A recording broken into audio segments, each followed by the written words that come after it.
ഒരു കുട്ടിനോട് പറഞ്ഞു, സാറേ മാദിഹ്യങ്ങൾക്ക് കേട്ടോളി, മാദിഹ്യങ്ങൾക്കൊക്കെ എന്തൊരു ഭാഗ്യമല്ലേ, അള്ളാന്റെ റസൂലിന്റെ പാട്ട് ഇങ്ങനെ പാടാ, ആ മഹബത്തിൽ ലയിച്ചിങ്ങനെ ഇരിക്ക. അപ്പൊ രീതി ഇല്ലാത്തവര് പാടിയാൽ ലയിക്കൂലേ? ആ കുട്ടി വിചാരിച്ചത് നല്ല രീതി ഇങ്ങനെ ഉണ്ടാകുമ്പോഴാണ് ലയനം കിട്ടുക. രീതി ഇങ്ങനെ ഉണ്ടാകുമ്പോ രീതിയിൽ ലയനം കിട്ടും, മംദൂഹായ റസൂലിൽ ലയനം കിട്ടില്ല. എന്നല്ല കിട്ടിക്കൊള്ളുന്നില്ല, അത് വേറെ വിഷയ. മംദൂഹ് ലയനം കിട്ടലും വരികൾ, അതിപ്പോ നിങ്ങൾ പാടുന്ന പാട്ടിന്റെ അതേ രീതിയിൽ വേറെ എന്തോ ഒരു നാടൻ പാട്ട് അതിൽ ലയനം കിട്ടും, അത് രീതിയിൽ ലയനം കിട്ടിയതാ. അള്ളാഹു കാത്തിരശുകുമാറാവട്ടെ നമ്മളെ. അതെങ്ങനെ ഒരാളൊരു ഭാര്യനെയും കൊണ്ട് കറങ്ങാൻ പോയി കേട്ടോ, അല്ലെങ്കിൽ ഭാര്യനെയും കൊണ്ട് പിന്നെ ഒരു റെസ്റ്റോറന്റിലല്ലേ ഭക്ഷണം കഴിക്കല് അല്ലേ, എന്താ മാഷി ഹോട്ടലിൽ കിടന്നു മറ്റേ എല്ലാം കൂടി കിടന്ന സ്ഥലല്ലേ, റെസ്റ്റോറന്റിൽ ഭക്ഷണം കഴിക്കാൻ പോയി. എന്നിട്ട് ഇയാള് പറയണത് ശരിക്കും ശ്രദ്ധിക്കട്ടെ പോയിന്റ്, ഭാര്യനെയും കൊണ്ട് റെസ്റ്റോറന്റിൽ ഭക്ഷണം കഴിക്കാൻ പോയി. ഇത് എന്നിട്ട് പറയുന്നത് എന്നോടുള്ള സ്നേഹമാണെന്ന്. അത് സ്നേഹമാണോ? ഇത് എങ്ങടെ കൊണ്ടുപോകണമെന്ന് മനസ്സിലാവത്തിന് ഉത്തരം പറയാൻ പ്രയാസമുണ്ടോ? അതാണോ സ്നേഹം ശരിക്കും?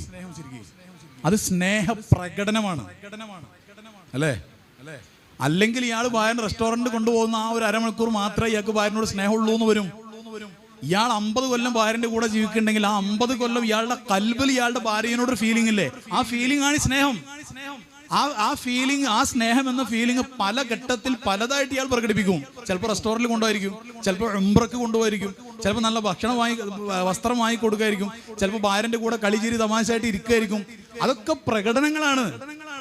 ഇതും പ്രകടനമാണ്, സ്നേഹപ്രകടനമാണിത്. ഇത് മഹബത്തല്ല. ഇത് വരുന്ന സമയത്ത് ഈ പാട്ട് 1% പോലും മഹബത്തില്ലാതെയും വെറുതെ പാടാം. അല്ലാഹു കാത്തിരശുകുമാറാവട്ടെ. മഹബത്ത് എന്ന് പറഞ്ഞ വെറുതെ പാടലല്ല, അത് കൽവിൽ ഉണ്ടാവുന്ന ഒരു സംഭവമാണ്. അത് 24/7 ആയി കിട്ടിയാൽ സുബ്ഹാനല്ലാഹ്, അതായി കിട്ടി. അപ്പോൾ ഭാര്യയ്ക്ക് ഇയാൾ റെസ്റ്റോറന്റിൽ കൊണ്ട് ഫുഡ് വാങ്ങി കൊടുക്കുമ്പോൾ മാത്രമാണോ സ്നേഹം? അല്ല. ഇയാൾക്ക് ഭാര്യനോട് ഫുഡ് രാത്രി വിളിച്ചു ചോദിച്ചാൽ സ്നേഹം ഉണ്ടാവില്ല, ഉറക്കത്തിൽ വിളിച്ചാലും സ്നേഹം ഉണ്ടാവില്ല, ഉറങ്ങുമ്പോഴും സബ് കോൺഷ്യസ് സ്നേഹം ഉണ്ടാവില്ലേ? അതാണ് യഥാർത്ഥ സ്നേഹം. ആ സ്നേഹം പ്രകടിപ്പിക്കാൻ പല വഴികളുണ്ട്, അതൊരുപാട് വഴികളുണ്ട്. അങ്ങനെ ഒരു മഹബത്ത്, ഞാൻ പറഞ്ഞത് റബീഉൽ അവ്വലിൽ മാത്രം ഒരു പ്രത്യേക ഒരു ഇഷ്ടം ഉണ്ടായിക്കോട്ടെ എന്ന് കുഴപ്പമില്ല, കാരണം ജസദിയായ ആനന്ദമാണ്. പക്ഷെ ആശിഖീങ്ങൾ ഏറ്റവും കൂടുതൽ സന്തോഷിക്കുക സിദ്റത്തുൽ മുൻതഹയിൽ പോയ അന്നാ. അത് വേറെ റസൂലുള്ള മാഷൂക്കിനെ കണ്ടത് അന്നാ. നമ്മളെ മാഷൂക്ക് വന്ന ദിവസമാണ് റബീഉൽ അവ്വൽ 12. റസൂലുള്ളാന്റെ മാഷൂക്കിനെ റസൂലുള്ള കണ്ടത് റജബ് 27-നാണ്. അപ്പൊ റസൂലുള്ള ആശിഖീങ്ങൾ വടകര തങ്ങൾ പല മഹാന്മാരുണ്ട്, അവരൊക്കെ ഏറ്റവും കൂടുതൽ ആനന്ദിക്കുന്ന ദിവസം റബീഉൽ 12-നേക്കാളും എന്ന് നമുക്ക് തോന്നിപ്പോകും അവർ ആനന്ദിക്കും. കാരണം എന്തേ? നമ്മുടെ മഅ്ശൂഖിന്റെ അടുത്തേക്ക് പോയത് അത് റജബ് 27. റജബ് എന്ന മാസം 27-ന് മുജ്തബിയുടെ മിറാജ്.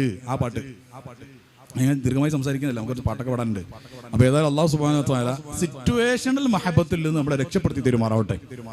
റസൂലുള്ളാഹിന്റെ മജ്ലിസ് എത്തുമ്പോൾ ഒരു ഉസ്താദ് തങ്ങളിങ്ങനെ വന്നിട്ട് പടച്ചോനെ റസൂലുള്ളാഹിനെ കാണിച്ചിരണേ എന്ന് പറയുമ്പോൾ ഇങ്ങനെ അമീൻ പറയാ.